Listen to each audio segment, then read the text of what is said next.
Welcome to Centrica Business Solutions Power Radar. Power Radar is a powerful energy management software platform that provides unmatched visibility into your site's energy consumption through device-level analytics. This learning module will provide an orientation to the Time View dashboard. The Time View application is Power Radar's primary view for monitoring data recorded by the Panoramic power sensors. To navigate to this view from the site dashboard, hover over the Energy tab and click on Time View. Explore your facility's devices on the left by expanding and collapsing the tree menu by clicking on the plus and minus symbols. Depending on your scope provided to you by your administrator, you may also view data across multiple sites on the same chart. There are several ways for you to filter and group the devices depending on the level of detail and data you are looking for. Measurement type sorting is available for sites that have utility meters installed and configured to the site. The distinction then becomes sorted between electric panoramic sensors versus the utility meter types such as gas, heat, air, and water. For more information on how the meter data is displayed on an Energy Time View, watch our training video on meters. If no meters are configured, device type is the default sorting. This sorts the devices by their categories and subcategories. It is easy to identify specific energy-consuming equipment, such as HVAC and machinery, and compare them to one another. You can also group by zone and panel, which allows you to view energy consumption information at the physical location of the sensors. The next sorting type is by device groups. Device groups offer you a way to create custom groups in your system or virtual sensor monitoring. To create a device group, right-click on the site name and select a new device group. Provide a name and a type that best describes the use case of the group, whether it's a specific production line or business unit. Other is also available as an option. Click on Add Devices to begin setting up your group. From here, you can click the plus icon to include a device's energy into the group or the minus icon to deduct this device's energy consumption from the equation. For example, if you are measuring boiler 1 mains and only measuring its partial load, in this case feed water pumps, you can add the boiler 1 mains and subtract the boiler 1 feed water pumps to view the remaining load from boiler 1 mains. This serves as a virtual sensor monitoring. To make changes, click on Add or Remove Devices and click Apply when finished. Additional filter groupings available are by electrical hierarchy, alphabetical order, or sensor type. By default, the entire site is selected and will appear on the Time View graph to the right. You can include a device or category by checking the box next to its name. Data will appear as a line on a graph to the right. Click the plus symbol to drill down to the phase level of the device and view the individual phase readings. If you right-click on any of the devices, you can select Properties. Here, administrators can update device names and other attributes like category and type. You can choose to display sensor data by power, energy, current, and cost. Note, if a tariff plan has not been created for a site, the cost display will not appear. Check out our training video on account settings to learn how to set up a tariff plan or contact your administrator to set it up.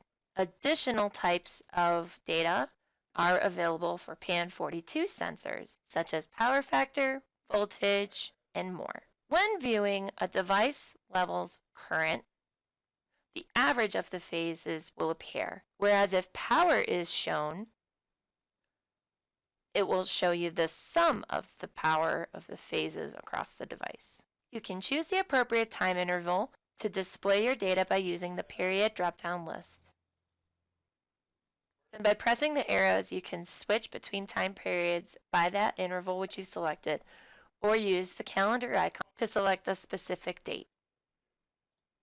If you select specific date On the period drop-down menu, click on the calendar icon to select the start and end date to set up a custom period for your display. For energy and cost view, hovering over the data will not only display the energy of that moment, but also the total energy of the period set in the specific date range. Next to the calendar icon, you can adjust the presentation of your graph to be normal, stacked, or stacked with percentage. A stacked display will show each device's usage individually on top of each other. When you hover over any of the selected devices, you'll see the percentage of that device comparatively to the total of the stacked sum. Stacked with percentage is available for energy or cost view type, and it'll show you on the y-axis comparatively in percentage how much each type represents. By clicking on the layers icon, you can overlay outside temperature to have it on the graph simultaneously, as well as other layers such as operating hours, applicable for sites with a schedule assigned to them. Check out our training video on account settings to learn how to set up a schedule or contact your administrator to set it up. If you are viewing power or current phase data, you can also overlay sensor level RSSI readings to identify the signal strength of each sensor to the nearest bridge. It is important to make sure all sensors are communicating with the bridge with a strong signal. A strong RSSI range is -30 dBm to -75 dBm. If any of the phases or sensors are reporting values between -75 dBm and -100 dBm, consider moving the bridge closer to the sensors. The next two filters are useful for data quality analysis on the phase level for the sensors. The bulk layer indicates with yellow dots data that was uploaded once the bridge it's closest to came back online. If a bridge loses connectivity to the server but is powered, it will store the data in its memory and will upload the data back to the server once connection is restored. To minimize bulk uploads, investigate the device's nearest bridge's network strength in its location. The autocorrection layer indicates with red dots when the bridge received partial readings from the sensor. Of the readings it did receive, and based on other readings that came through, an autocorrected value is generated. This can indicate that there is interference in your location impacting the sensor data delivery to the bridge. Look at the RSSI value to see if it's on the low side, roughly between -75 dBm and -100 dBm, and potentially move the bridge closer to the sensor, or other RF interference troubleshooting methods. When you click on a specific color or name on the legend to the right, it will gray out the name of that device or phase name and remove the data from the graph.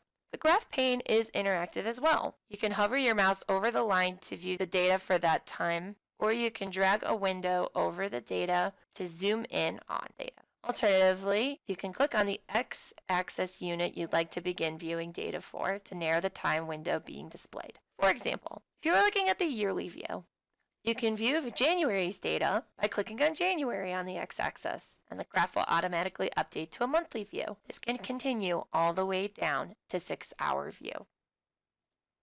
The back button on the top left will take you back to the previous view. Any time view data display can be exported to a PNG image file by clicking on the export button. You can export it to a PNG file or a CSV Excel file that includes the raw data values. In 6-hour and daily views, the smallest interval that data can be exported is 1 minute from the last 3 months. In weekly, it's 5 minutes. As the period increases, the smallest interval of exported data increases. For data older than 3 months, the smallest interval available to export is 5 minutes. Thank you for watching. If you have any questions, please submit a support ticket on the platform at www.powerradar.energy/support.